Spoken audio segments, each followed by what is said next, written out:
Welcome back to the HCT Winter Championship finals day. We have got there. We've played out 3 days worth of Hearthstone and we've just got 1 more day left. I'm Raven and joining me, of course, is Sottle. And we, in my opinion, have got a spicy one right now. We've got GER versus Bunnyhopper, and I personally believe these are the players who have played the best in the tournament we've seen so far.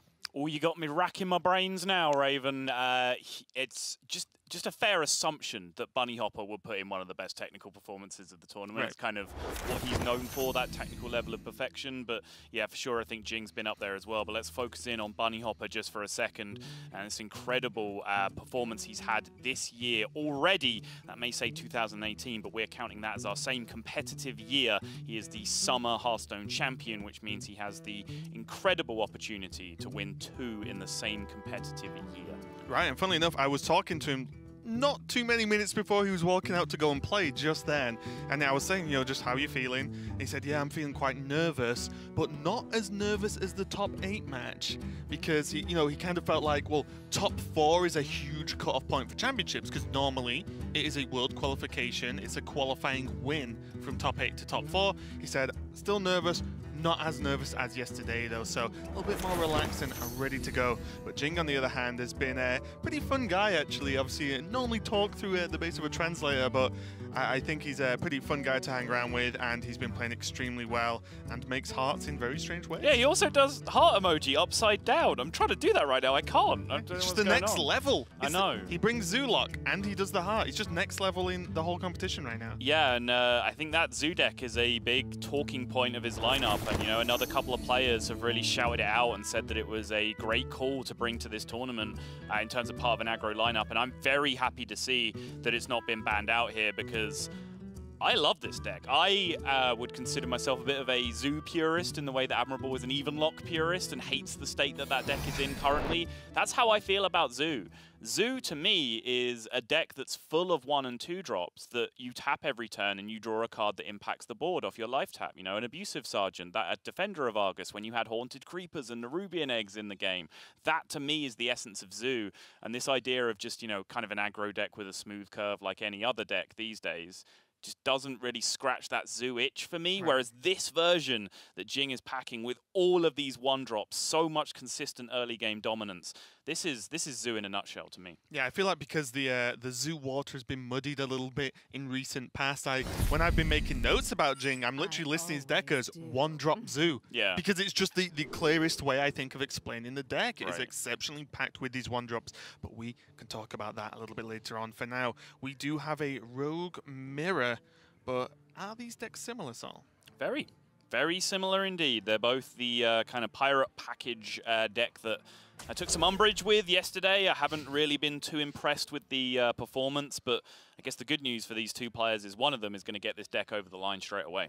Yeah, and this is going to be, Tempo Rogue or Miracle Pirates, whatever, but if you just focus on the tempo aspect of that potential name, because the deck is capable of doing extreme tempo turns, mainly just with prep, along with potentially those eviscerates or even the saps as well. And you will see pretty quickly, based on these opening hands, who is the aggressor and who is the who is the defender in this matchup. Yeah, there is still, however, a kind of interesting balance, because cards like Raiding Party and Myra's Unstable Element in the deck, they're not what you'd classically consider tempo cards, or in fact, they just aren't tempo cards. But there's this weird kind of niche element of tempo where you have to have adequate resources in your hand to be able to maximize your tempo, right? If you don't have enough powerful things in hand to spend all your mana on any given turn, then you can't maintain tempo. And you see there you go, pointed out as 2 of the key cards, Unstable Element and Raiding Party are what allows this rogue deck to keep making aggressive plays turn after turn. And as you pointed out, that's where prep really comes into play, because that allows you to play Raiding Party or Myra's without any significant tempo loss to yourself. And you can just keep powering out huge turns after huge turns. Right, and this is actually just a really big deal right now. Look at GER's hand. He can even go Hero Power into Hench Clan, into the prep Raiding Party weapon and 1-drop Pirate, which will always be available because of the Dread Corsair becoming a 1-drop once you equip that weapon. So the follow-up turns are going to be very, very powerful for Jing. But on the flip side of that, Bunnyhopper also has his Firefly, also has a Hench Clan Thug, but then has Deckhand and Backstab, which can help sort of claw back some of that potential tempo loss. Yeah. Going back to Odd Rogue and kind of the Keleseth Rogue that came before that, these interactions between the 1-drops, the early dagger, and then the big power 3 and 4 plays, the Hench Clan Thugs, the Vicious Fledglings, all that kind of business, these are really the key breakpoints in the matchup. It's who is able to make the strongest tempo pushes in these early turns and really get control of the board state. Things like South Sea Deckhand, Deadly Poison, if you are not on the offensive, those are the best kind of cards to be able to make a defensive kind of holding play so that you can then take control of tempo later on. Right, and funnily enough now, because Jinga's picked up that second Hench Clan, he has multiple routes to success here, and I still think it's very much focused on that raiding party being prepped out either next turn or the turn after. So then you can say, well, if my first Hench Clan dies, I still have a weapon which will not cross over this dagger too much if he plays Hench Clan this following turn. Or you can continue the pressure with the minion if the Hench Clan lives. Bunnyhopper just going there, toe-to-toe, matching a completely mirrored opening by both players. Oh, the Deadly Poison as well. This is starting to get a little bit silly for Jing.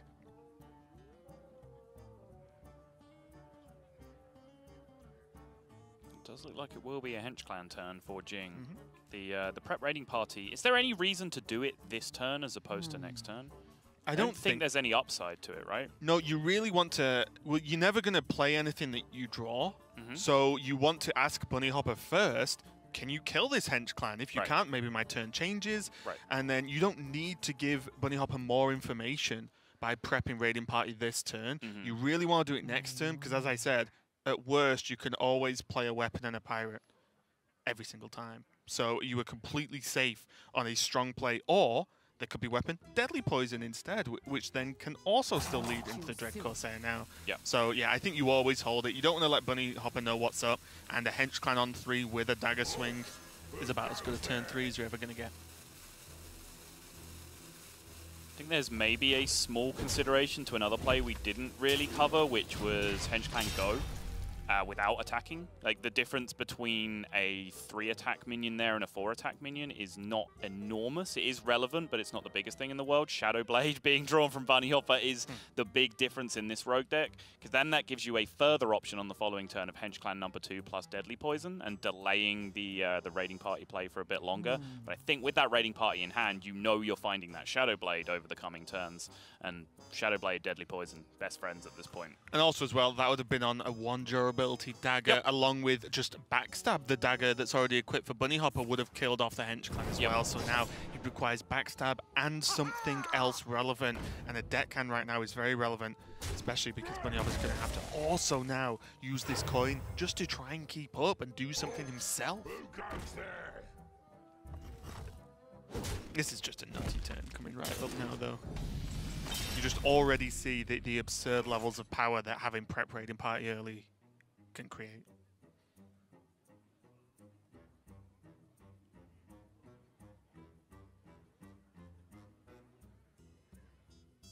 I'm surprised it's just not jammed it. Maybe I do this too much. I don't know, but you get a weapon that always kills the Hench Clan. I think he's probably just planning out, based on the 2 pirates that he draws, there aren't that many different combinations, right? So he can afford to sit down now at the start of his turn and think about what he wants to do afterwards, if he is going to go that route, which he most likely is. Because it's just general good Hearthstone practice, right? To make sure you plan out your whole turn before you start acting, because stopping to think at certain points in your turn can allow your opponent to get a read on what's going on. Hello. That right there is the juice. He could even just not play these if he wanted to and save them for next turn behind the Hench Clan, because this might give, in a roundabout way, Bunnyhopper time to kill these off. But I think either way, like, this is just very powerful in itself. There's not a real need to do anything too fancy, I would say. The only thing Jing needs to be aware of is he's just used a lot of cards in a very powerful way, but Bunnyhopper just has more resources right now. Does know that one of the cards in hand is a very low impact one with the Flame Elemental that will be, from Jing's perspective, probably Bunnyhopper just holding onto it as a combo activator most of the time. So Jing has, you know, if you rule out that Flame Elemental, essentially, he's really not that far behind on resources, being that he is going to draw his 4th card going into his next turn, and Bunnyhopper has 4 cards plus a Flame Elemental currently. Yeah, it was more the point that Jing's on 2 with the Flame Elemental as well, yeah, so the knowledge is doubled up there. But yeah, I will say the Shadow Blade again, going to be doing, have the ability to do some good work, killing off one of these for free, I'll call it, in terms of health. Yeah. And then, you know, lining it up to swing next turn as well. Now, Eviscerate draw for Bunnyhopper is likely to be very, very relevant. That Hinge Clan Thug coming out. And the fact that the Flame Elemental comes down might just give Jing just a little bit of a read on perhaps what type of card those options are. With you'd unlikely play a 1-2 here. It doesn't seem super relevant on the board state when you're going into potential turns where you need big combo activators if you didn't have other cheap cards in hand to be able to do that. So Jing might be able to piece together a read that there is another 1 or 2 drop hanging around in hand. I think Hench Clan does not come down this turn, because Raiding Party continues to be sick. What does it get you, though, Green for this skin. turn immediate? For this turn? Oh, you don't care? I care. No. Tempo. Stop caring. But I like, want to play my things, so they're in play. It could be a 6/12 weapon, so... You don't have to swing it this turn, right? Then you're just playing a 3/3. Is that much better than a Flame Elemental? Yes! Okay, I was just asking. All right, Jing appears to agree with you. So I think this is always deckhand green skin, is, right? yes, yes. Yeah. Which is part of the reasoning I said for... Well, you make the weapon all the time, because you know it's the green skin. So I think this is very powerful. And now he has deckhand green skin next turn, plus a swing of a weapon. Bunnyhopper's going to be dead in 2 turns. From Jing's next turn, should I say. Yeah. I think I like the Hench Clan, the Thug still there still, especially since, you know, the Raiding Party's drawing you a 2nd Shadow Blade anyway, so you can have your Hench Clan turn this turn, have your Raiding Party turn next turn when you're lower on tempo resources, and then you still just have another Shadow Blade to go off with the green skin after that. Yeah, I think it's just time, because then you're still so many turns away from Shadow Blade green skin, and then green skin spent less time on the board, so it doesn't get to attack as much. I think the key point is, does green skin this following turn create equal to or as much damage as a Hench Clan the turn before would? And I think with the direct buff on this weapon, not having to wait to equip another Shadow Blade or whatever, I think that does end up actually more with the extra buff on the weapon. It's a 6/2 weapon. That's just over half of Bunnyhopper's life right now. I'm just concerned about the board state that he left behind for that 1 turn. His Dread Corsair was already contested by the Shadow Blade, and then essentially all he had was a deckhand and the Flame Elemental. But maybe that does play into the read that I was talking about, where Jing, you know, puts Bunnyhopper on cheaper cards in his hand, doesn't expect him to have a very powerful swingy turn there, so thinks he can afford to take 1 turn out and then move on to this green skin. And I think as well, with the way the hand is shaped up for Jing, you can very quickly bail on the minion tempo plan and go for the just kill 'em plan, which is one I'm a big fan of.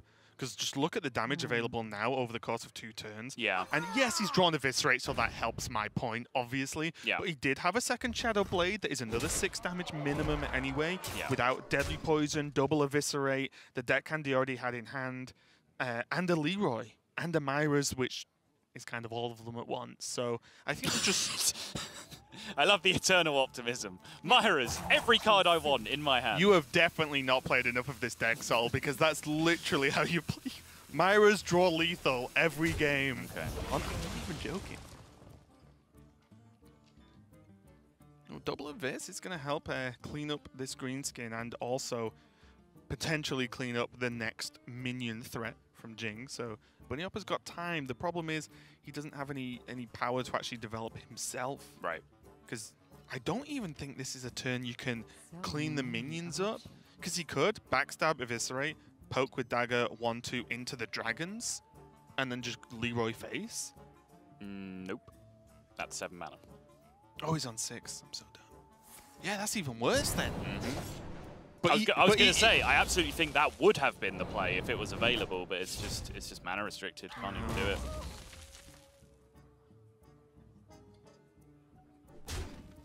Take 1, idiot. Take 1 again, idiot. But there's so much life to play with for Jing. He can just ignore almost anything Bunnyhopper does now. And So that is just almost guaranteed lethal. I mean, what can Bunnyhopper actually do anything? Yeah, he had it already, right? 6 from this Shadow Blade, 6 from the next Shadow Blade, and the Eviscerate was already 16. And so the Deadly Poison just gives him like a little bit of a buffer if he also needs to get through a Taunt minion or something like that. Wait, I lost you. Explain that again. 6 from this Shadow Blade? Mm-hmm. 6 from the 2 swings of the other Shadow Blade. Right, sorry. Right, yeah. I meant the turn click, I guess. Right. But yes, you were right. I was like, wait, is that just buff his second Shadow Blade to a 6-2? No. That's just OP! That's not how Hearthstone works. Bunnyhopper still just has, I believe, still has Dread Corsairs. Yes. So he could, you know, get Raiding Party and then try and chain into that, potentially. But that would literally have to be his next draw to just defend. Never mind win the game, just not die next turn. Right. And also bear in mind, Bunnyhopper will have full knowledge that there's the second Shadow Blade there because the Raiding Party was comboed. Yep. So equipping it now for Jing doesn't change anything. No weapon removal in the deck, and there's no hidden information to hide because Bunnyhopper's aware of it. Yeah, I think it does. It changes some things in his favor. It gives him then potential to allocate more mana on the following turn to be able to use tools that can, you know, Vilespine Slayer a taunt, for example, and then still be able to push through. Doesn't give anything extra weight to Bunnyhopper. Yes. And SI7 agent. Basically what we're saying. This play from Jing, very correct. Yes, it's good.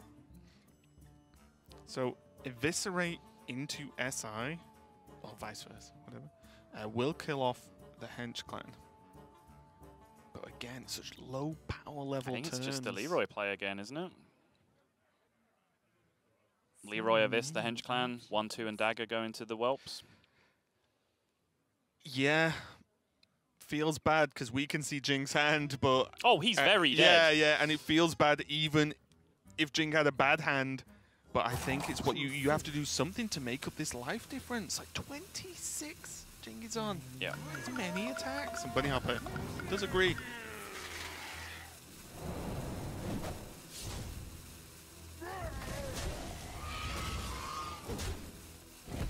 But that's Bunnyhopper going down to 8, nowhere near killing Jing yet, and we can see already just Deadly Poison into the Eviscerate is going to clean up this game pretty quickly and in a pretty straightforward fashion for Jing. The power of having the raiding parties and the activators that are so efficient at then creating tempo swings was just too much. And now, if you've not seen this rogue deck too much at home, you can start to see the potential power of those tempo turns early on. What are you talking about? It lost. It won! We could go all day! Yeah, we really could, and in the future have. Very true. We've all grown as people. That entire sentence was nonsense, Raven. I can't believe you let that slide. But 1-0 going out to Jing. The rogue deck does pick up a win, but I'm still personally most excited to potentially see that Zoo do some work because, as I believe Brian Kibler mentioned in the pre-show, it has been very successful up to this point over a microscopic sample size. It's, I believe, 1-0, 100% win rate over one game, and has picked out some bans elsewhere. So I'm really looking forward to seeing that Zoo in action. Yeah, might only have a small sample size so far, but it's still a record I would love to have with any given deck. But Jing's leading the way versus Bunnyhopper 1-0. We're going to see if this Zoo's going to get it done. So don't go anywhere, guys, and we'll be right back. Of the day, it is Bunnyhopper versus Jing, and Jing currently leading the way, starting off with that rogue mirror and mirrored in actual archetype as well, but Jing just getting too much of an early tempo gain and really using it to hammer it home. Yeah, the access to that prep was really just night and day, just allowed him to essentially gain a lead in one turn that he then never let go of his stranglehold on. But I believe the procession of mirror matches is going to continue for now, and after Jing asserted his dominance over the rogue class, we're going to be taking a quick diversion to Hunter x Hunter. Nice. Something I still need to watch, by the way. Okay. So don't throw any more references my way. Okay. Noted. Yeah, so it's going to be a mirror match in terms of archetype. There are a few differences, and it's the difference between Bunnyhopper 1 Unleash the Hounds, Jing 2 Unleash the Hounds, but Jing 1 Dire Frenzy versus Bunnyhopper's 2 Dire Frenzy. So all the cards are there. It's just the differences between 1s and 2-ofs, basically. So we'll see probably a very similar matchup be played out. Yeah, I would expect so. And this Hunter has really been one of the big talking points of the tournament so far, as it's been was perhaps a little bit disrespected early on, and then as the tournament went on, it started to flex its massive win rate and then pick up a couple more bans than it was early on as we got into the later stages of the tournament. I believe Frodan and Kibler were even talking in the previous series how they expected, based on lineups, that maybe Quest Rogue would be the ban for the players involved, but it ended up being the Hunters because of how it's demonstrated his power throughout this tournament. It's one of the weird things, isn't it, when you look at lineup strategies and ban strategies, there's always a, oh, I have this ban in mind because my decks will struggle versus this deck, right? That's the general aspect. Well, the problem is when you've got a deck or a class or an archetype that just generally performs very well, but that hits everyone's lineup because the deck's that powerful, right? So it feels like maybe players should have deviated a bit more from general Hearthstone ban strategy to this deck's just really good. Should I just not play against it, as opposed to my lineup might struggle versus another deck? And it can never quite be that simple either, because you can come into a tournament saying, okay, this is the archetype I want to ban, but then for a specific lineup against a specific player, you know, you might be like, oh, well, you know, I'm planning to ban Quest Rogue, but this one doesn't play Fan of Knives, so I'll leave it up, for example. Or like this Hunter, I'm happy beating Hunter. Oh, wait, he's playing Nerubian Unravelers in his Hunter. Maybe that makes it so bad that I have to ban it. You know, you always have to be able to pick up on those little twists in the deck lists and be able to ban on the fly. Yep, execution does also go hand in hand with prep and planning in this game. Let's have a look. Both the Scavenging Hyenas in both players' hands now, but I will say the big difference for me, and it's almost already reminded me of the previous game, is Master's Call in Jing's hand versus not in Bunnyhopper's hand. And Master's Call, you can equate very similar to, say, prep or just Raiding Party in general. It draws you 3 bad cards that come together to make one beautiful whole. Oh, okay. I had to think about that one for a second. W-H-O-L-E. I was like, where is Sottle going with this reference? Because I will not follow him down that path. Shut your beautiful hole. Nope, not following. Okay. So, moving on. Bunnyhopper can just play out a Hyena, and there are limited things that Jing can actually do about that.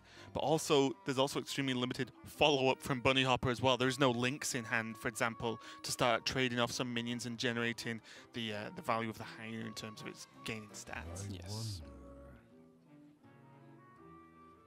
Awkward kind of hand for Bunnyhopper, though. He's really got kind of a late-game-ish hand, the kind of hand that you'd want to be holding in a much more controlling matchup than where this is kind of tempo-based. And Deathstalker Rexar actually in this matchup can often be a costly card for you to have in your hand. I think there's been a lot of discussion recently about whether it's even a mulligan keep.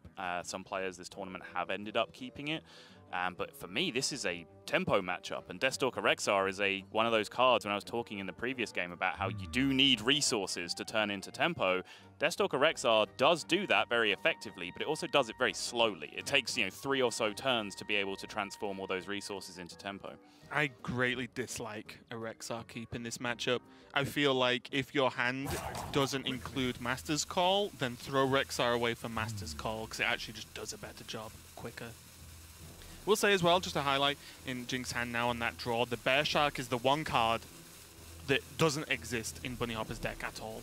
Jing just running the one-off Bear Shark, maybe it's just annoyance, and maybe a nod to this matchup with flanking strikes not really being able to be used to deal with it. Very true.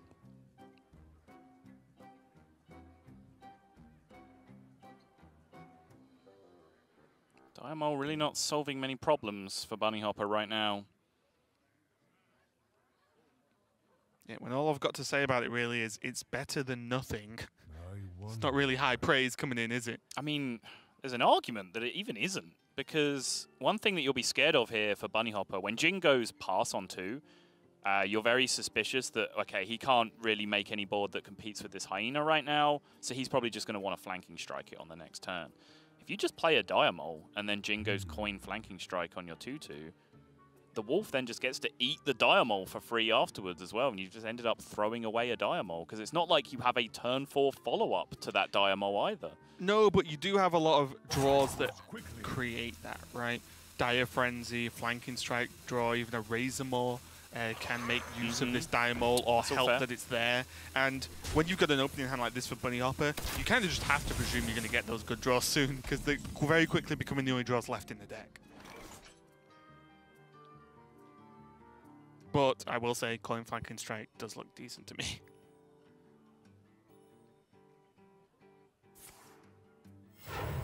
Also, something to note as well that maybe, or at least I feel doesn't get discussed enough in this matchup, is Dire Frenzy does not have to be aimed at a friendly beast.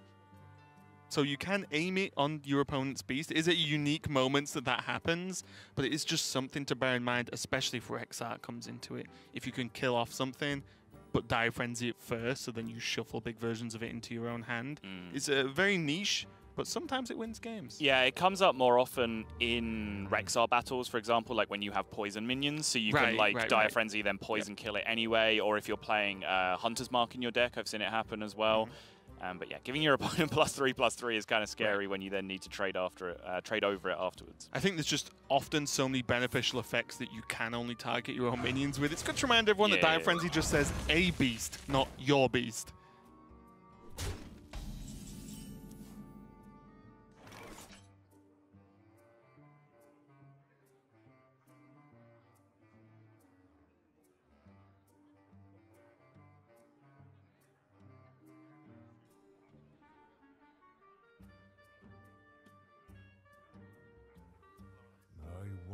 The only available on-curve play, it's actually not looking that good, is it? He does have Scavenging Hyena, Unleash the Hounds built up for a potential counter swing on the following turn, which with a Timberwolf on board at least, looks like it might be somewhat promising. Might just end up seeing that Bear Shark come into play that Jing has teched into his deck for pretty much this exact situation. But then with the Timberwolf on board, that Tundra Rhino can then end up doing some real work afterwards. I wonder if there's ever a case of trying to Master's Call this turn instead. Looks really bad, but you're quite likely to draw a Razormaw, I believe, based on... Give up too much board in the process by doing that? You do have Unleash and Razormaw next turn, I don't know. It's a tough one. You have Unleash and sometimes Razormaw next turn. He's always rip it. Again, the optimism. Oh, okay, that's pretty timely. Because once Bunnyhopper commits to the Rhino into high main, then he is running out of juice to a certain extent. Because although, yes, you can say Rexar's infinite, but there's still a whole turn to play it, and then you've got to create something, then you've got to be able to play it, the actual zombies that you make. So that's a long time to give Jing to just mess around. But it's just nice to just have it there, and Bunnyhopper's actually going to forgo the Tundra Rhino play, which... don't know about that. I think I would have leaned towards just clearing off the board and then playing a plain Rhino. I'm actually okay with this, I think, because of the likelihood of things that he will draw here. He has Spring Paws and Lynxes in there, and he has Crackling Razormaw, like you're talking on the opposite side, which are both just incredible against this board state, right? And now picking up the Scavenging Hyena instead, something that I didn't even really consider, just allows him to make a massively oppressive board state again, and can now back that up with the Crackling Razormaw on the next turn. Yeah, to be honest, against Hunter and against an empty board, just a flat Tundra Rhino is a pretty oppressive board state in itself as far as I was concerned, but... I think perhaps the worry is how vulnerable he would then leave himself to Unleash the Hounds coming back the other way. He'd have his 1/1 Timberwolf and a 1-health Rhino on the other side of the board. Oh no, I meant trade the Mole and the 1/1. Oh, leave the Rhino. Just leave the Rhino as a 2/5. Okay. I can see that. Because then it would have to be like Beast, Kill, Command, and then, okay, high main. Now what, friend? You know? Sure. It was just really surprising to me. I often try to take any opportunity to just leave a full health Tundra Rhino on the board on its own. Job's done. I do see the Beast Kill Command play coming out though, but not on the Rhino and on this Hyena.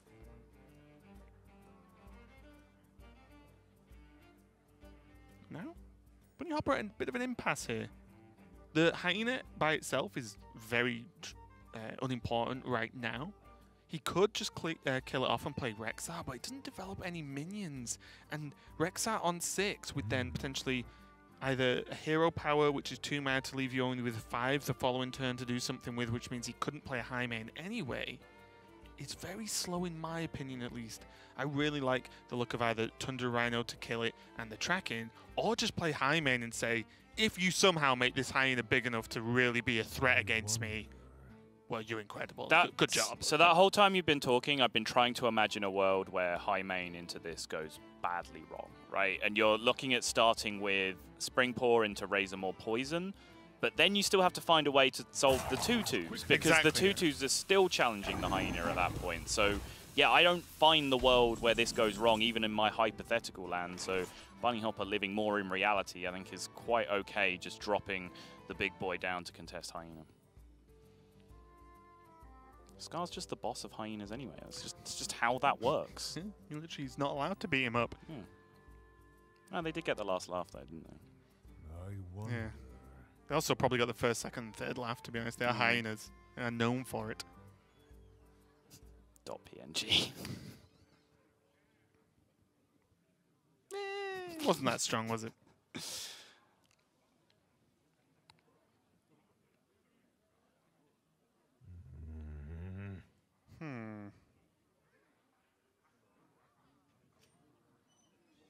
Problem now, I keep staring at this Dire Frenzy, but the follow-up isn't there this turn. Yeah, it's so really sad. I wonder if Jing just matches and just goes high main. Right, now what? Because now you've got 2 priority targets to deal with and not 1. And try and always stay just 1 minion ahead of the curve.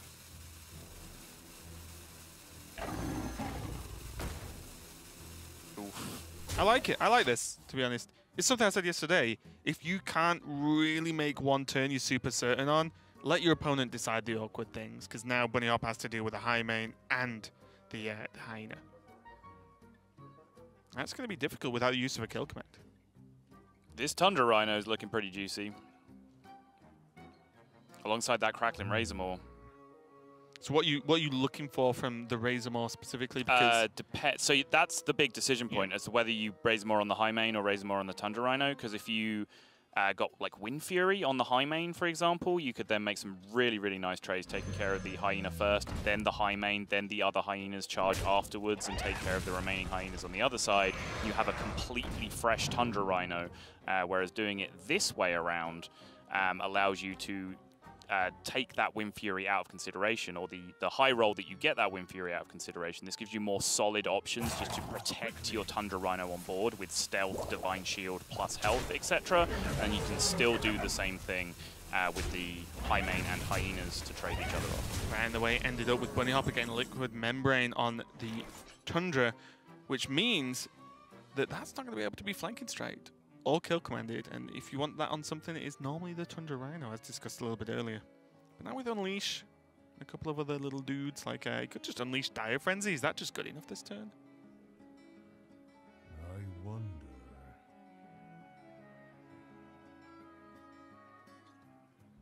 1 mana 4/4 charges are pretty good. They are. And there's Master's Call still in hand, so he has a reasonable likelihood of drawing 1 next turn anyway. And also, what else would you even want to do this turn? Yeah, that's the question I'm currently trying to answer for you, and I'm not really finding it. And I say it quite a lot, but there are so many Hunter matchups where you die with Dire Frenzy in your hand and you've had it in hand all game. I like just getting it down as soon as it's even reasonable, so then your draws become that much more powerful than your opponent.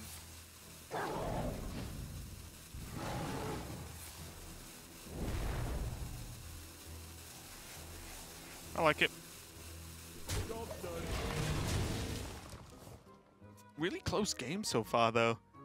There's no really no player that's in a clear lead. Although I will say the Dire Frenzy is a huge advantage. But on the other side, there, Bunnyhopper does have his Rexar, which can be used to clean this board up pretty nicely. And then the follow-up with either build a beast to go for a big boy next turn, or just Razormaw the Razormaw and have 2 decent minions on the board. Yeah, I think that Razormaw perhaps opens a few more options to be able to Deathstalker Rexar here, because, you know, as I mentioned before, Deathstalker Rexar plus Build a Beast is a big tempo sacrifice. You essentially pass over a free turn to your opponent to then just load up the board. So Bunnyhopper here, I think he's doing the correct sequencing.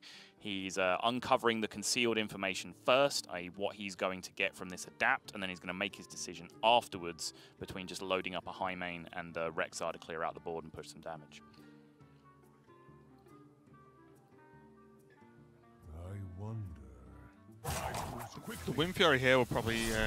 oh, he's going to Wind Fury trade high and main. play high main. Yep. Okay. Again, that's why you do it in that order, right? So you can see which options you're being given off the adapt, make your decision on what trades happen, whether you want to push damage, what kind of stats you're going to have left over on the board, and then figure out whether you need the extra tempo of the high main or whether you want to get that fallback plan of Deathstalker Rexar rolling instead. And I think Bunnyhopper makes the right decision here because, as I keep harping on about, tempo matchup, Deathstalker Rexar just really not a tempo card.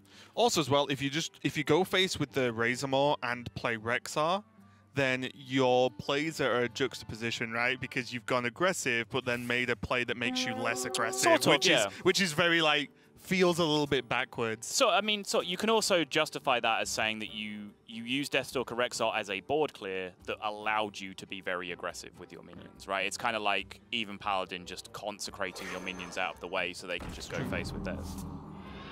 It's a high mana costed consecrator, isn't It it? is, yeah.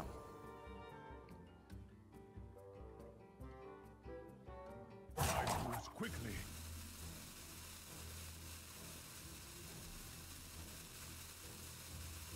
I think now not having the quite equal power level, the Razormaw I would say, that we've seen from Bunnyhopper. Still, the Volcanic Might is going to be able to just pump it up just a little bit to take down that Razormaw. The Diamol being played on the board is just as good as Jing can do, but the following turns aren't looking too bad. We're starting to edge towards Tundra Rhino, you know, magnificent territory of you don't only play Tundra Rhino, you play Tundra Rhino and loads of other stuff that charges and wreaks havoc on your opponent's either line or their face. So Jing can get there, especially with this Animal Companion too.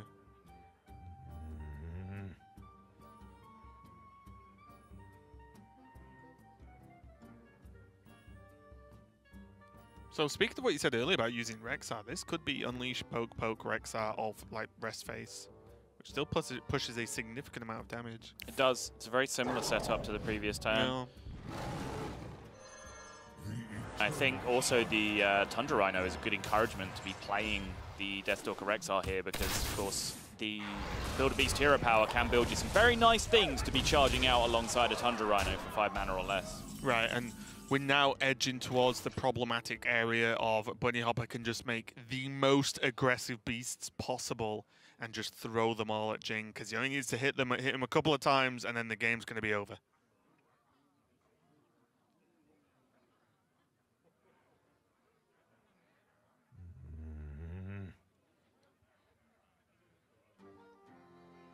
Jing could start with the links into Razormaw. This could be a clear in itself and almost reset the game. If he can land that poison. Which he cannot. Those suck. They're the even Warlock of Discovers. Wow. So much shade. Even Warlocks are people too. Are they? No? I don't know. It sounded alright, so I said it. Yeah, just think about this. That's what I think about the things I say, Sol. That's fair. All right. And then imagine where you want to be. Sorry, I should hold myself to a higher standard than that, Raven. I apologize to the viewers at home as well. I'm sorry for sinking to Raven's level very briefly there. We accept your apology. But it is a very crucial moment in the match that has just passed Jing by, as a poison there would have been the world of difference. Like, literally an entire 6-3 and 2 2-2s gone from this board's worth of difference. Oh. I mean, pick your poison here, but I like Tundra Rhino with the Dire Frenzy on it. You want to just giddy up? Yeah, it's just face damage every turn. Because Sure of course is. you top deck each one. I mean, with the tracking in your hand. Yeah. It looks good to me.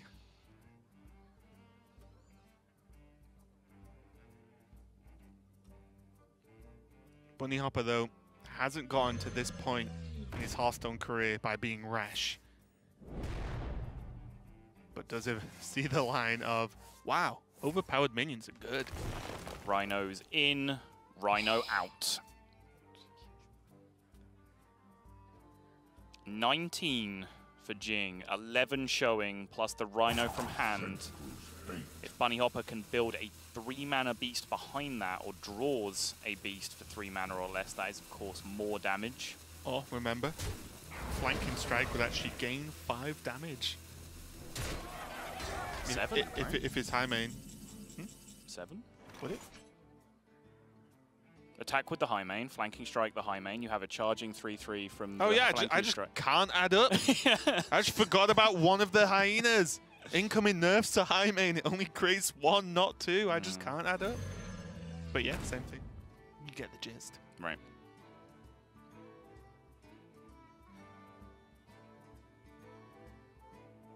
Jing just scrambling to hold on here, and you can kind of see exactly what I've been talking about throughout most of this game, right? These players have both played their Deathstalker Rexar just as kind of a board control utility, but because the match is so tempo focused, they don't even have time to press the button and build a beast, and there is the... We could have seen it!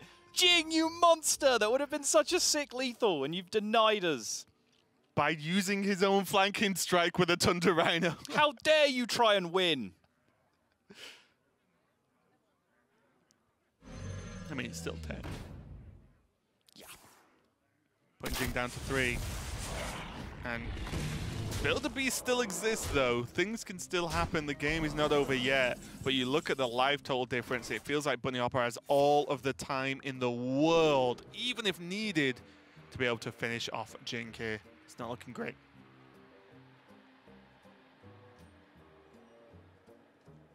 Not sure there's any possible combination from here that keeps you alive, but I think you have to take Galaka so that you have the most mana to play with for like expensive taunts that maybe get you somewhere out of this. Or do you take Rhino with a taunt, or hope you get a taunt so the Rhino can kill your opponent's Rhino? Because for me, the Rhino's a bigger threat than the volume of minions. That's fair. Because Bunnyhopper can make anything up to 8 mana that has charge. Yes. So I think you had to pick the Tundra. Yeah, you're probably right, actually.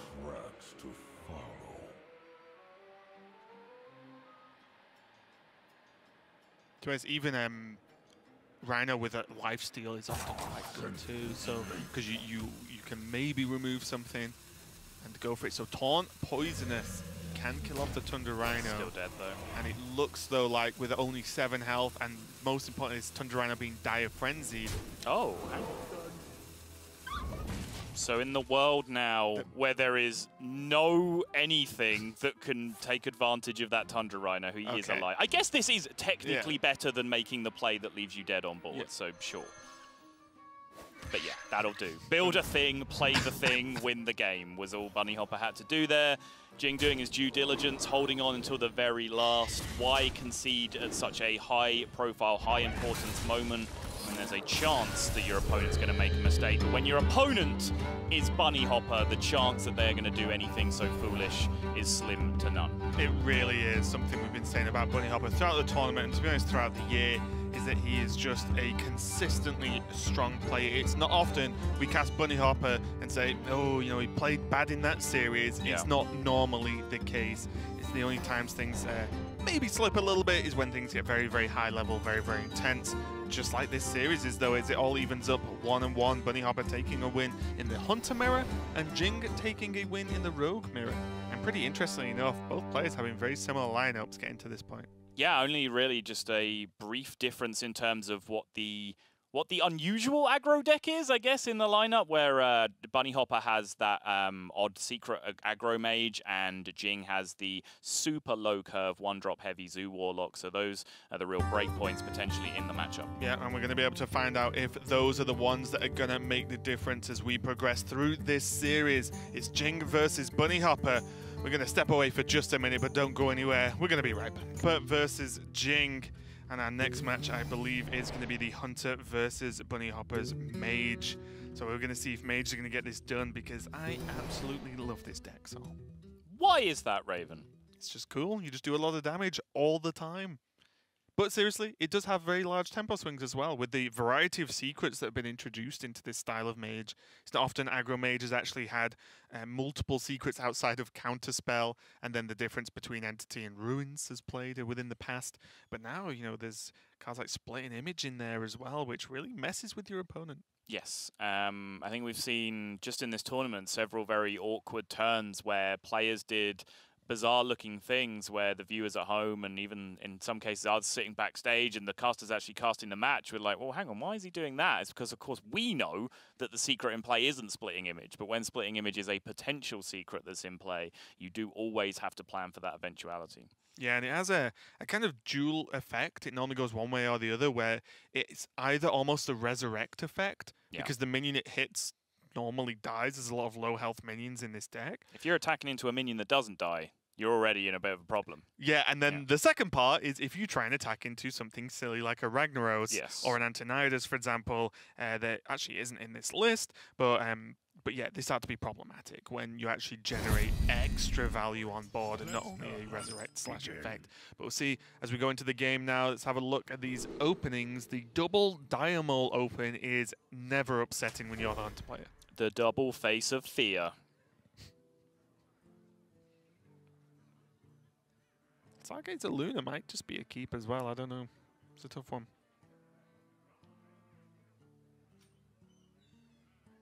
When speaking to Bunnyhopper about this as well, the lack of Antonidas, which I'll just kind of say is a staple in the deck right now in the common versions, he said mainly that he thought Void Ripper just did way more in any given matchup. Antonidas is very doesn't often go off for many more than one fireball any given time, but I think the reason for that really is just Antonidas is just one extra threat you have to ask your opponent to deal with.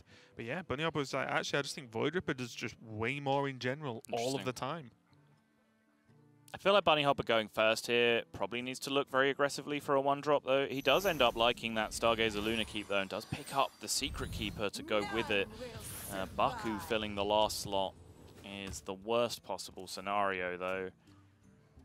It does look like Jing might be able to take a little bit of a grip over the early game, but just the power of that hero power is going to be enough to keep Bunnyhopper trucking along, because the Secret Keeper in combination with that hero power twice can actually take out 2 Diamols back to back.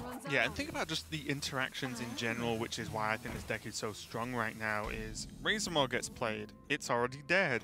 Hyena gets played, if it's not been buffed on that exact turn, it's already dead. Yeah. So constantly Jing can't just play something, but oh, it probably lives. It's like, well, no, it 100% dies if Bunnyhopper wants to kill it.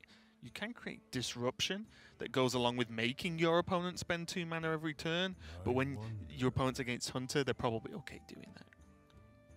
So Jing now has the option if he wants to play double Diamol immediately, which almost guaranteed kills this Secret Keeper over the course of a couple of turns. I do like that he's going for it. What this then means is you probably are looking to just drop Hyena on 2, which might look incredibly bizarre based on what you were just talking about how it does just die to hero power. But crucially, the way those turns line up, you make your opponent hero power it on 3, which is when they want to do many, many more aggressive things than that. You know, Pyromaniac, you see, Kirin Tor plus Secret, all of these possibilities that can potentially come down. So if they do that, your Hyena potentially punishes that option. And if they're forced to respect your Hyena, well, that stops them from making their turn 3 power plays. So I think Jing has recognized this opening perfectly, and I'm very much in favor of the line he's taking. Yep, as you'll find in almost every odd deck that is an odd warrior, turn 3 is probably just the singular most powerful turn they have. Yep. All the 3-drops are very, very strong on their own, and they all kind of stack on top of each other as well, especially when you consider Luna and Pyromaniac all help drawing cards. Yeah, I do agree. I think he does have to play his Hyena.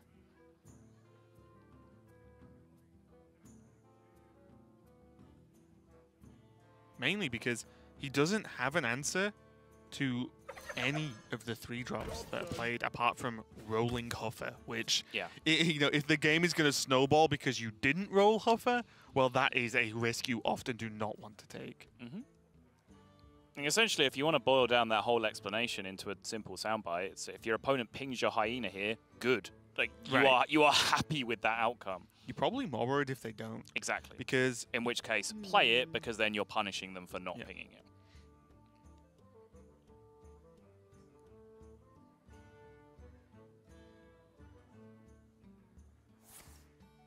Victory.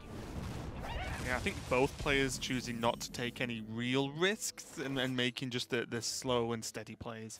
This Animal Companion could prove to be a little bit huge. difficult. And yeah, that's so the reason big. why. So big, so important that was the Misha there if you're a fan of Jing, because it's the one Animal Companion that does just nicely contest anything that Bunnyhopper would want to do here.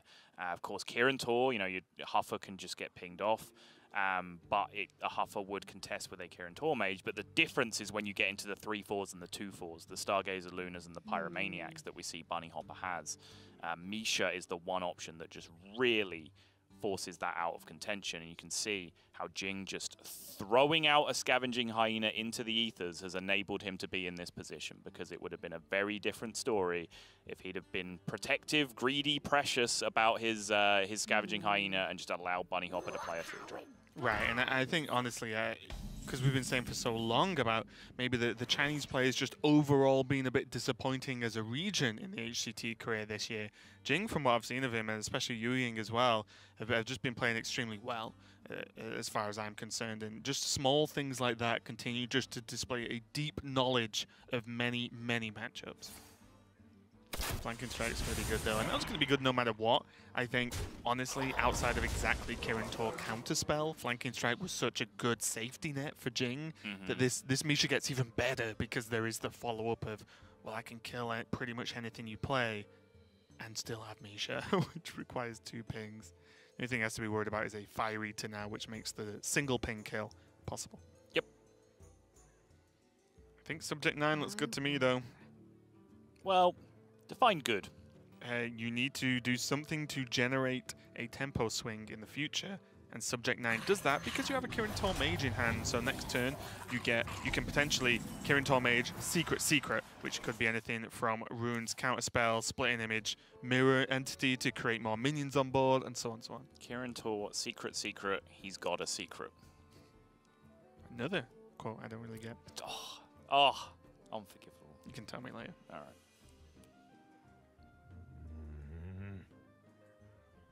And also the Subject 9, you know, if Misha trades into it, kind of good. Yeah, Save 4 damage, like, it's actually just a decent shape right now. Right, it's actually relatively competitive on board at the moment. The problem is whether Jing can just say, you know what, have fun with all that. I've got a ton of damage, and you're a deck that doesn't heal. Like, have fun trying to take 3 or 4 turns to get back into this game state when I can just ship all this damage face turn after turn. He does choose to respect the board for a little bit longer and just preserve this repetitive damage sometimes from his Misha and 3/3 by throwing away 5 damage to remove the Subject 9 from the board. But he's still just closing in very, very rapidly on potentially ending this game.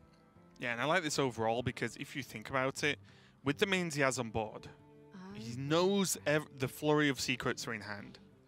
Runes, not a huge problem. Timberwolf, you don't even have to play Timberwolf to win this game, right? You don't have to. Nope. Then Counterspell, well, if you're scared of a Kirin Tor or a minion, which surely Bunnyhopper has to play minion at some point, he can just unleash the hounds, get it countered, and then Animal Companion for probably more damage. Obviously, board state depending, you do it the other way around. But it just means that Jing just has answers along with this hero power and the beefy minions on board. Bunnyhopper's only on 16. It's going to take a lot this turn because I doubt he can remove any of these minions. Jing's in such a powerful position. And now it's just completely reasonable to just play an Unleash now. It either gets countered and then you know where you stand, or it doesn't, and great, you stand in a very reasonable position there, especially with the Animal Companion having sort of a 2 out of 3 chance of being very, very powerful. Yeah. And do you think Jing has to pay any respect to the board anymore when he gets all this damage to go through again?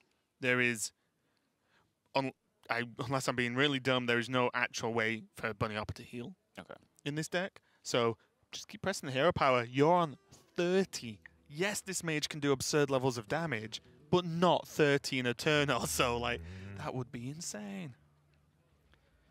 It can stack up tons of damage with Fire Eaters and the Clockwork Automatons, but the Clockwork on its own is 5 mana. We're heading to turn 7. It's just not enough time. I'm starting to wonder whether Animal Companion might be the one that Jing wants to get counterspelled, if it comes down to it. Because the Unleash Timberwolf combination, or just Unleashing itself, is more guaranteed damage. He's going to get the bad news that the Timberwolf is going to get runes. He doesn't get to cash in that damage, but I have to imagine this is all getting shipped face, and yep, it looks like it is. The unfortunate factor is that that Timberwolf dying essentially cost Jing an extra hero power, which potentially means an entire extra turn of the game to get lethal, which can end up making a difference, plus the 5 damage he just took from the explosive runes. So maybe there is a very weird and wonderful world where Bunnyhopper can find a swing turn here. Yeah, I think the reason I was thinking about the double spell was just because there is no punish once you've played one of them, right? I was just curious about which order you do it in, though, which one you wanted more, because you're on a straight race for damage, right? So if you're going to get one of those counterspelled, you might want to use the one that isn't always damage in terms of the animal companion. But 2 out of the 3 times, it's a lot of damage, and right? The Leok gives you as much damage as the Unleash does as well. Yeah. But still, even with that, I'm not even close to being a misplay, but just a different style is just asking a lot of Bunnyhopper. But with this counterspell now, he is relatively safe from just getting killed straight from hand, because he's already seen 1 kill command too. It's going to be the tester. Yeah, Jing has a lot of scope to have planned all this out in advance. Because Subject 9 was played, he knows that the copies of each secret are available on board. Jing has to start trading, right? Yeah, that's what I'm saying. That Timberwolf dying on the previous turn. That is actually really big. That Timberwolf dying on the previous turn cost him so much. The difference between 5 and 3 is enormous. It's a whole extra turn. Yeah, because Bunnyhopper has 8 from hand next turn, which is nutty.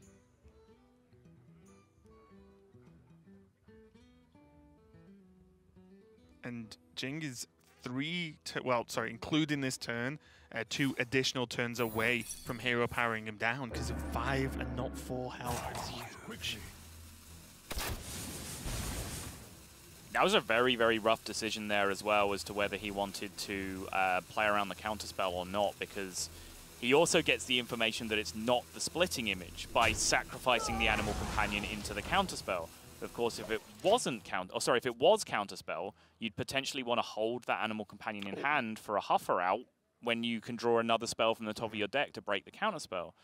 But again, going back to that splitting image point, he has no idea whether he can attack the Lunar or not without first testing for other secrets. So I'm wondering now, is double secret ping the most damage he can create? Wait, no. Clockwork ping is, right? I was going to say, why would you play secrets instead of minions? Just because there's still Tundra Rhino, for example. Okay. So you get runes down to negate a minion play and do damage. Okay. And then the mirror entity will gain you a minion.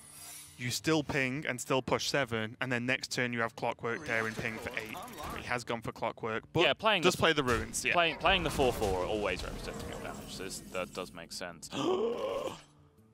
Unleash the Hounds for Jing. He has lethal. He just has to work out the various implications of what this secret could mean. I don't think there are any, to be honest. No. That's all he's got. He either unleashes this turn or he's extremely dead. Or he explodes. Yeah. Yep. He's going to get the very happy news for Jing that it was not counterspell. And guess what? Ice Block went a long time ago. No Ice Barrier either. And Jing goes 2-1 up over Bunnyhopper with just the nod of the head going, okay. That was probably a nerve-wracking one because that is the power level of the Mage I was talking about, where it can output so much damage, just feels like almost constantly if you're not behind early. And Bunnyhopper could have come back and won that one. So I think Jing is just like, okay, that one could have been embarrassing. So far ahead, put your opponent to 3 and then lose. It's just a horrible feeling to have. And I asked the question, you know, is there any world where he needs to continue to respect this board? And my head was screaming at me, no, there's no way. But you saw just the effect that one explosive runes had in his ability to set up lethal. And suddenly it was Bunnyhopper who smelled blood. And he was the one just loading up, trying to set up lethal outs for himself, while Jing was scrambling from outs from the top of his deck. There were a lot, to be fair. Bunnyhopper cut down the odds with the Tundra Rhino out of the equation by equipping the explosive runes. But Unleash the Hounds did find a way for Jing in the end. Yeah, really, really close match there. It's a pretty exciting one overall, but he did get a win with that Hunter, and again, the question has to be asked, Hunter's only losing to itself right now. As in this series, you know, it lost the mirror match, but then it's just beaten the Mage as well, which I feel is normally seen a good matchup for the Mage, because one, you see how annoying secrets are, right? And that amount of them is, well, if it's ruined, I can't play this minion. If it's counterspell, I can't play all of my other cards. Yep. What do I even do? You waste a turn dealing with the secrets, your opponent should hit you for another 6 or 7. And then you see the level of burst that the Mage can set up. Truly incredible. But potentially the finale here, as Jing only needs to win one more game, and this is the deck we've been talking about even throughout 4 days of play. You may have not seen this Warlock deck yet, because it has barely been played on stream, because it has been taken at so many bans from Jing's lineup. So let's see how it does this time versus this Rogue. Are you ready for some dispassionate reading, Raven? I cannot wait. It's my favorite type. 2 Abusive Sergeant, 2 Acarus Veteran, 2 Firefly, 2 Flame Imp, 2 Grim Rally, 2 Kobold Librarian, 2 Saronite Taskmaster, 2 Soulfire, 1 Solarium, 2 Voidwalkers. I am most of the way through his entire deck now, and every card I named cost 1 mana. This is Zoo. And are you ready for some very passionate reading? Explodinators in this deck! That's one of the not 1-drops, and it's glorious. Yeah. Bombs that do damage to face. And why not? Jing has got a lot riding on this deck now. Like we said, we have not seen too much of it so far. What little we have seen of it has been very successful, but he now has a seasonal championship final spot on the line with this Zoo Warlock. But more than that, he has the right to interview our illustrious caster, TJ Sanders, which he said he would be willing to do if he won the tournament. He is a broadcast student, I believe, so he said he'd be willing to reverse the roles and actually give his winner's interview to TJ Sanders. Yeah, and you know, maybe in I hope many years from now, when Jing's washed up like us, he could become a caster full time. Nice. And that'll be great. But I will say, you know, slightly more serious note, something Jing said is yes, he is a fairly new name to the Chinese scene, never mind to us. Right. And he wants to prove himself, he wants to make his mark. Well, winning a championship you just rock up to with your own lineup with a very unique deck as well, well, that ticks all the boxes for me, Sol. Smart play from Bunnyhopper in the opening. A lot of people would just think, hey, see Flame Imp, backstab Flame Imp. That just makes sense. But Bunnyhopper willing to invest a little bit of his health total into activating the combo on both Edwin Van Cleef and the SI7 agent. Those are 2 cards that he's going to want comboed. Right now he has 1 backstab, 1 coin in hand that can be used to do both of those things. Now he has a 3rd card in hand that he wants to potentially be combo activated, although not so much because he does already have the copy of Shadowblade in hand. I'm just loving the fact that the nostalgia of me about to say on cast, but does he have to consider playing around Abusive Sergeant? Because that's a card in this deck as well. +2 damage from hand effectively onto a minion is something he has to consider if he wants to go for the Van Cleef. There it is, the 6/6 Cleaver.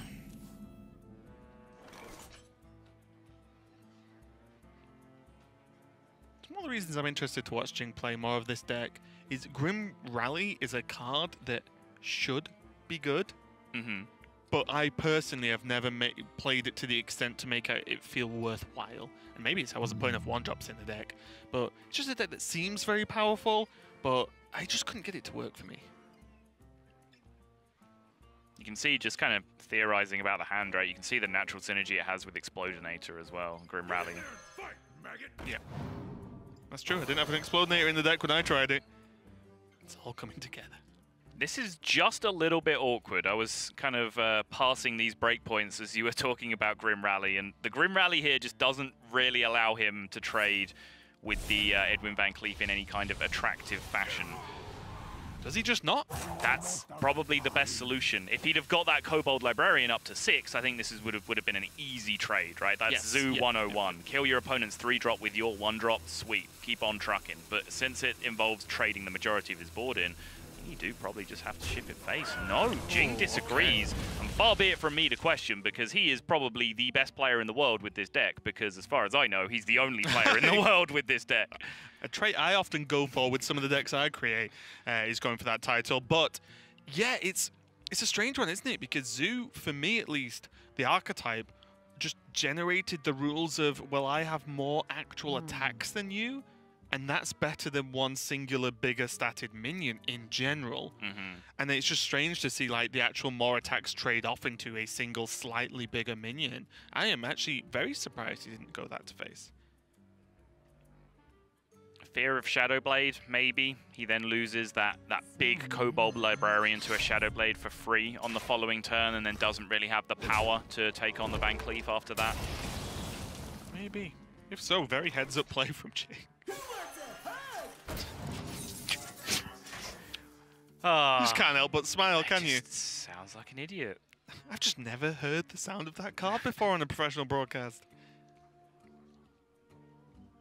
This is not looking good for Jing from here, though. This is the point of the game where he really needs to have significant board control, and then life tapping into cheap cards just to keep on going as rapidly as possible can allow him to get over the line. But Bunnyhopper here has got another big potential swing turn.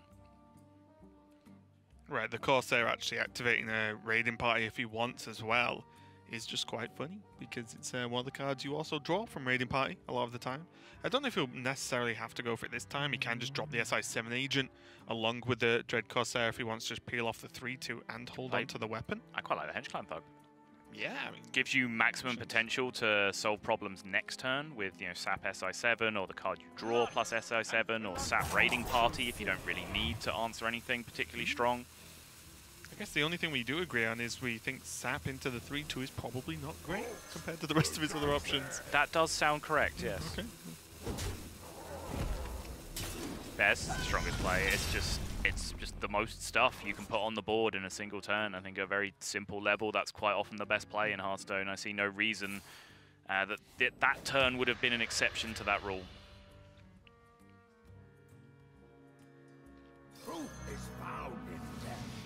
Kelseth maybe just about turning up in time to have a reasonable impact on the game, I would say, in Jing's favor, as he will be looking to just press that live tap as often as possible.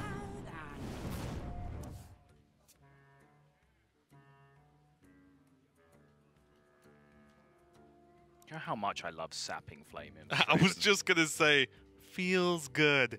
It's so sick. And also just good this turn, because you still either have the options of SI7 agent to kill off the Kelseth without much to do, or you can just get that raiding party live, because I do like just slipping it in there while you can, because he does need more pirates. He wants the second weapon to be able to keep up with this tempo and board pressure he's gained.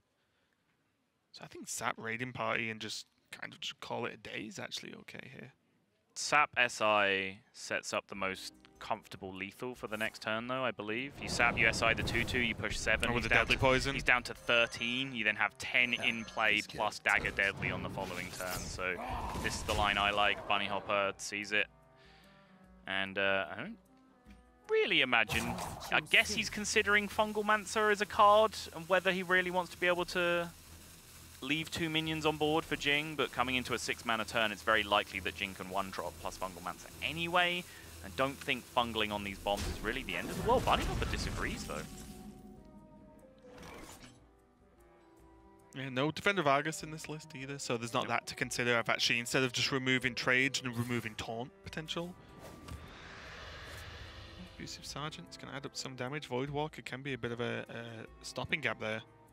But, like, the problem is already now, where else are we going? That's the problem for Jing. Like, great, you can survive for a turn, but when do your turns get better than just surviving?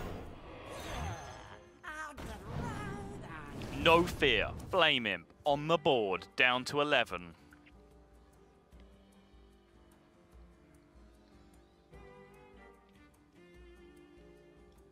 Kelseth is helping make this board add up to a way more significant amount of damage. Because there's still burst available, right? Because Jing has access to 2 Soulfires, Solarium to help with that, the Fungal Mancer, and a Leroy potentially, as far as Bunnyhopper's aware.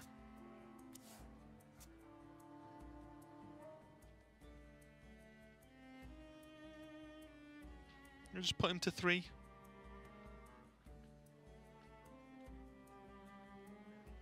I'm a little surprised that Bunny took this turn out to go for the raiding party line, and again didn't just go for straight up max stats on board.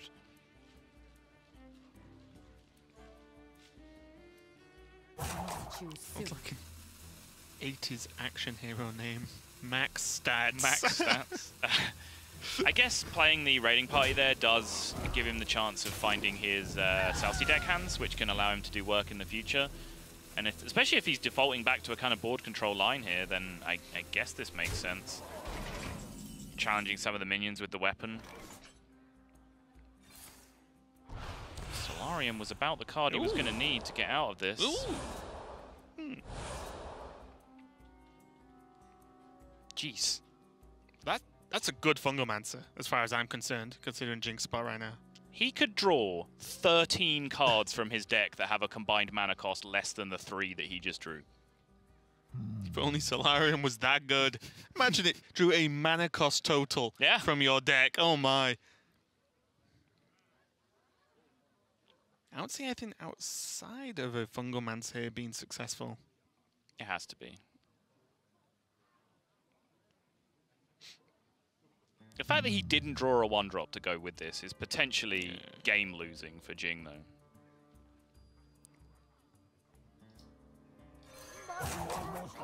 So the Flame Imp here takes out the Hench Clan, and the Abusive Sergeant takes out the SI7 and sticks around. But he's now only representing 7 in play with the Leroy in hand for 13 total. So another 1-drop coming down there could mean that he was, you know, an Abusive Sergeant or an Acarus Veteran draw away from lethal on the next turn. Also has the mana to tap in Soulfire. Yes. Which would be exact lethal. We can see there's a Dread Corsair in the way, though, which is going to be a little bit frustrating. Again, that's where that extra 1-drop in play could have made all the difference. Yeah. You're not wrong, Sol. You're not wrong. I wonder if Bunnyhopper ever actually trades. You take away the life tap by swinging face. That's true.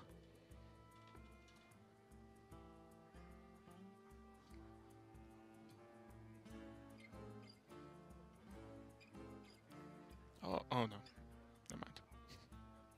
I thought he had 3 mana, so he could actually Shadow Blade trade if he's that bothered about health total or anything like that.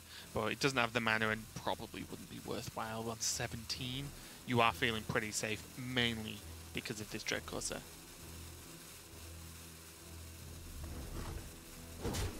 It's going to choose to remove life tap from the equation. Saronite Taskmaster does not look like it does it to me, Sol. It's not there for Jing. Fine margins, though. A game that basically looked completely lost come turn 3 or turn 4. He was able to scrape himself back in, where with a better Solarium, he could have set up potential lethal outs for himself on that turn. Bunnyhopper, though, drawing a backstab, might have had something to say about that on the counter swing, but still... a decent showing for that Zoo, where it did show that it can operate in the face of adversity, even when it doesn't power out that start, where it just goes 1-drops all over the place. Turn 4, I'm so far ahead you can't catch up.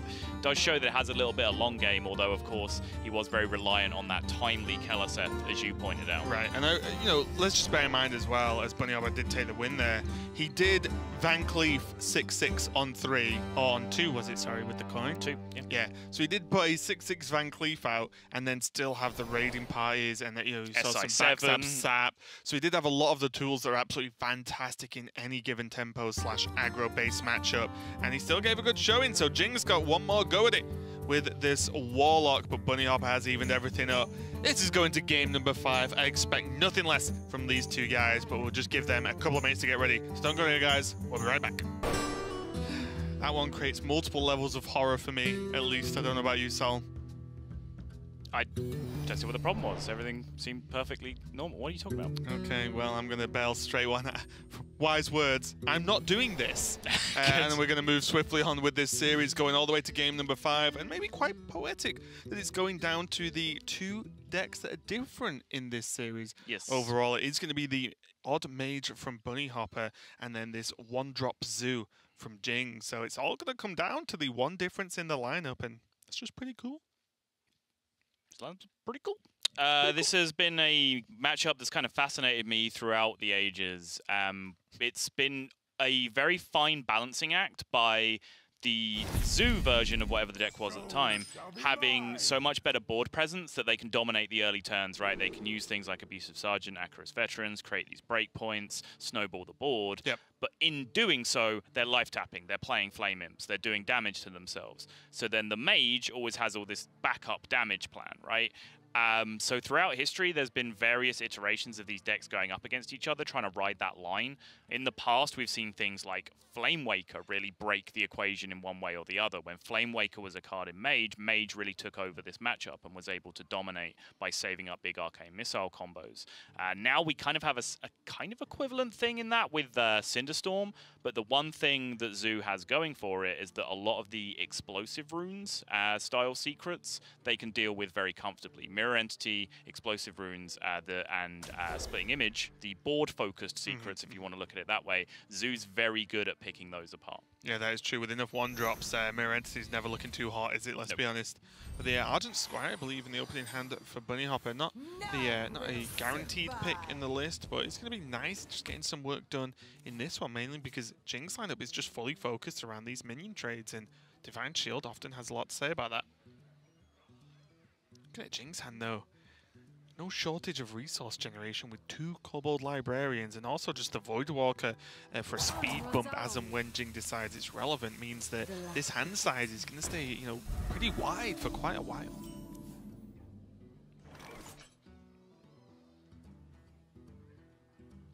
Again, game 5 here. Both of these players already qualified for the World Championship. Bunnyhopper for some time at this point, but Jing having wrapped it up this weekend.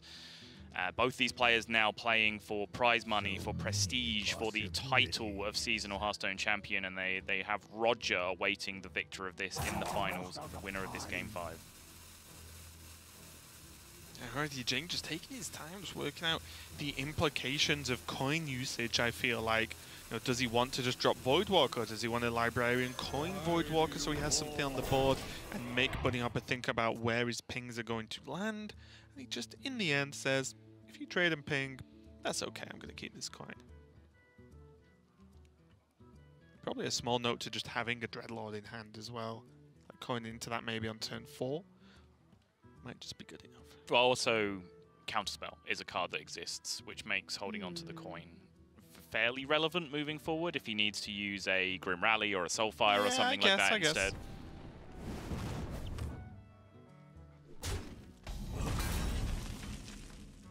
Okay, that's a good one. Sign me up.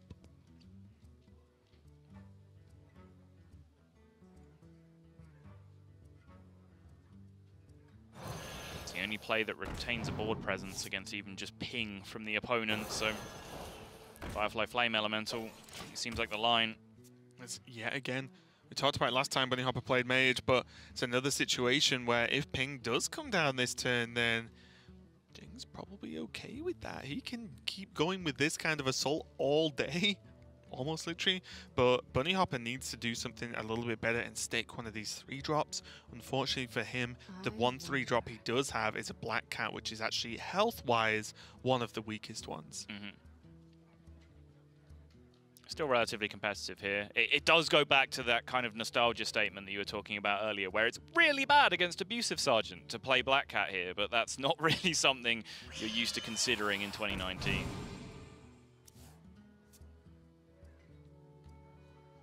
An Abusive Sergeant top deck here could just be straight up game winning. That's not it. That's the difference between an Abusive Sergeant and an Acarus Veteran. Abusive Sergeant used to be a 2-1 itself and was nerfed down to the 1-1 form that we currently see it in. Right, but suddenly, you know, that nerf, instead of it going the other way, starts to look not as bad when you consider the position that Jing's in right now. One thing I'm a little bit upset about Odd Mage, didn't go the way I wanted it to, is Beast Odd Mage. And you play the Untamed Beastmaster to buff your minions. Look at all the beasts in that deck. There are a lot of beasts. Yeah, there's tons. There's a surprising amount of beasts. Especially with the Subject 9 style as well now. It never ends. Chuck a couple of Stranglethorn Tigers in there and you're having a good time. But for now, Jing's going to work out how he wants to see this game even progressing, because the Black Cat might be weaker health-wise, but when you start adding +1s to arcane missiles and to the Cinderstorms and things like that, then the removal becomes a lot easier for Bunnyhopper combined with that powerful hero power. Yeah, you see now Jing using the Void Ripper creatively. He does get to make the nice trade onto that Black Cat. It does cost him the coin. If it was an abusive Sergeant, it would have been as simple as just powering out all of his 1-drops, and then even really arcane missiles coming out from the opponent would not have had a huge impact on the amount of minions he did have. It would have needed Cinderstorm from Bunnyhopper to make any impact. But Jing here using the coin perhaps even ends up with an even more powerful board state because the Void Ripper is resistant to ping, resistant to missile effects, and that's about the only removal that this Odd Mage deck plays. Yep. Although the Fire Eater does make the chance at Fire Eater ping the 3/3 down and then the missiles to clear up the other 2 minions. Yep. That is reasonable, but if I'm completely honest, I struggle to not play Kirin Tor Mage Secret when I can, because although it's obviously just dead on board, the runes actually just deal with almost any minion. I think actually any minion in the deck is dealt with through runes, and it will push a lot of damage, so Bunnyhopper is going to try and go for the clear. Doesn't actually kill the Arcus Veteran off with the arcane missiles, and we'll see if that's a problem or not. And Jing has just played this so expertly. He's been fishing for the idea of arcane missiles for some time now, and now as you see the arcane missiles get used, Jing immediately goes reaching for those Kobold Librarians that he just hasn't been playing for the entire game up until this point. And look at this already. Firefly with the Elemental and then potentially Grim Rally is going to make those 1/2s look pretty beefy, to be completely honest. Yep. He can easily sacrifice something else to generate this board. It looks like he might be waiting, because 2/3s obviously just dodge the hero power from Bunnyhopper and create just an infinitely more problematic board. But I thought he was just going to go for it. I thought that was a pretty straightforward one. But again, as you said earlier, I will confess, I have not played one single game of this deck, and Jing is bringing it to a World Championship match. So he knows better than I do. Yeah, the fact that if you don't buff, there's just a 2/1 and a 1/1 on the board. Like, you don't want that trade to happen ever, right? Like, your Arcus Veteran and the 1/1, but if you don't make that trade, your opponent's just going to make it for you. But I guess Jing says, you know what? I'm fine with that. You've used your 1 missiles effect. Why would I Grim Rally last turn when I can just play all of my minions and then play all of my minions again next turn and Grim Rally? Because he may have 4-drop, 5-drop in hand. He's very likely to draw 2 more 1-drops next turn after life tap. That is true. And even at worst, he has Spellbreaker Grim Rally. Not Grim Rally, the Spellbreaker, but you know what I mean. He can play them both in one turn before people start laughing at me all the time. I already did. Thank you. Many years ago. That's actually just true now. We've known each other far too long for my liking at this point. But the only thing Grim Rally I'd consider is like Counterspell exists, and there aren't that many spells in the deck anyway, so you don't really want to just throw a potential Grim Rally into a Counterspell. And now it's something that Jing's going to have to consider.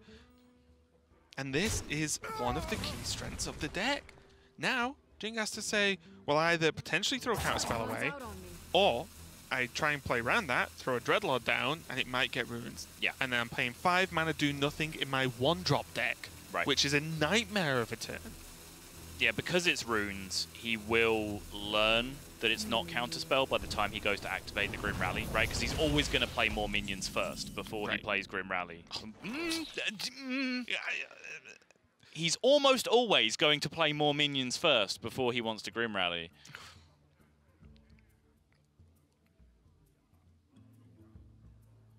Again, Jing could have a hand of 14 cards that cost less than this current hand. And you know what? That would get in my head. If I was Jing, I would play the Spellbreaker now. Because I'd be like, I'm going to tap into a Fungomancer.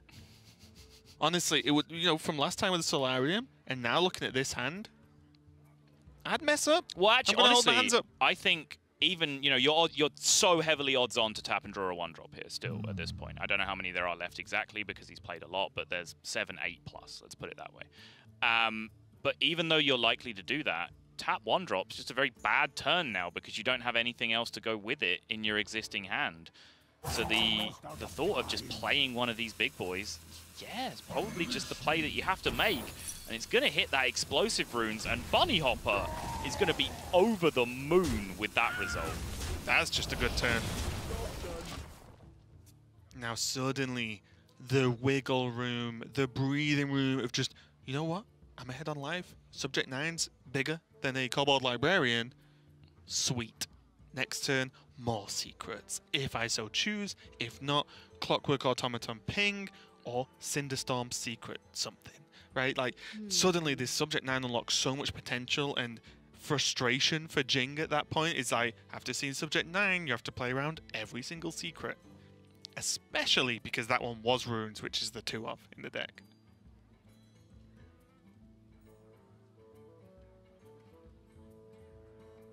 What to do? The big question now, is Bunnyhopper just going to do this? If he wins, he goes to the finals. And if he wins that, he was won 2 out of the 3 championships in the year, which is absurd, but great at the same time.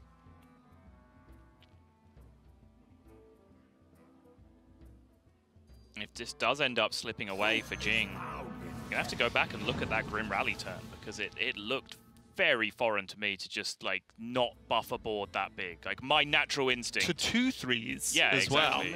well. But as soon as he decided to play the 2-1s over just playing both of the Firefly tokens, you can see that he's kind of moving away from that idea, right? Because if you wanted to buff that board, you want the board full of things with a health pool that resisted the ping from the opponent. So he's found himself now in a position where this Grim Rally is potentially just never getting played.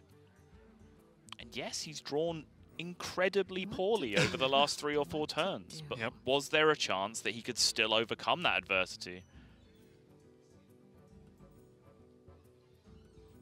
It's definitely a tough one, isn't it?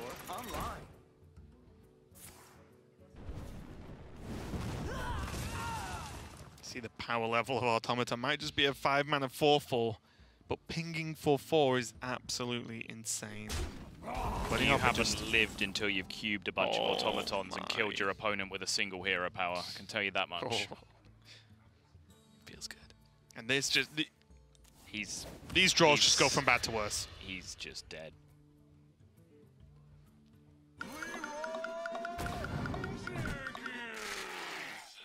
Leroy, trade your automaton. Pass. And he knows there are... Maybe he's actually just dead to the combination of all the secrets. Honestly, maybe outside of the Subject 9 draws, Bunnyhopper doesn't need anything else to win the game. Flame Imp, 1 mana, deal, what, 7 damage to yourself at this point? Yeah, that doesn't seem ideal. That's what I mean. Mirror Entity. I'm getting the Flame Imp first. Yeah. Like, just 2 secrets ping is just an... He probably won't do this because he has the Pyromaniac, of course, which is a very nice minion. But he could. Just 2 secret ping next turn. 2 secret ping next turn. Oh, wait, you're dead. Insane.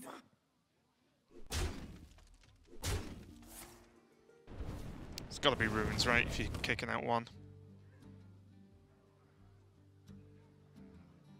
We've seen Leroy, so the odds of splitting image even going off anytime soon is low. What if you just Cinderstorm him and put him out of his misery? I have often played Arcane Missiles for 3 to face just because I know it would go face. It's definitely not a bad play whatsoever, but Runes is so consistent. Oh. Okay. Is it okay though, Sol? No, it hasn't been okay for several turns. Things have been bad for a while now. It hasn't been okay since he decided not to buff his 4-minion board and then drew 5-drop, 5-drop, 4-drop immediately afterwards. It's as if the universe was trying to tell him something. Yeah, and I think the writing's on the wall now, and as I said, that Bunnyhopper doesn't even need to draw more cards. There is nothing Jing can do about these constant pings, and there is the concede. The Zoolock did not get the job done, aside from the atrocious draws, of course, but huge congratulations to Bunnyhopper, who just continues to just play extremely solid, and he is now going to the finals of the Winter Championship. What an achievement already. What an achievement yesterday, the day before. But today he might go all the way, which is going to be incredible. An achievement 5 months ago when he did it the first time. Like, he's incredible, and I hope that he does keep on going, and I hope, unbelievably, he does now have the potential to go to another level, because he is now, at least for the meantime, full-time Hearthstone, which he has not been at the past. Everything that he's done up until this point, he's done while studying for and achieving his PhD, which is just incredible. But at the same time, my heart goes out to Jing, and particularly to that deck. You know, I was bigging it up at the start of the series because I am a fan of that kind of low-curve Zoo deck. That's what I want Zoo to do. That's the kind of deck that I want to play. But it just seems without the Haunted Creepers and the Nerubian Eggs, like it's so hard to consistently stick a board like that. Jing just falling a little bit short, but a fantastic performance from him overall. But at the moment, it's just all about Bunnyhopper. It really is, and Bunnyhopper being my pick makes me very, very happy right now. But let's have a few words with Bunnyhopper as he's standing by with Frodan.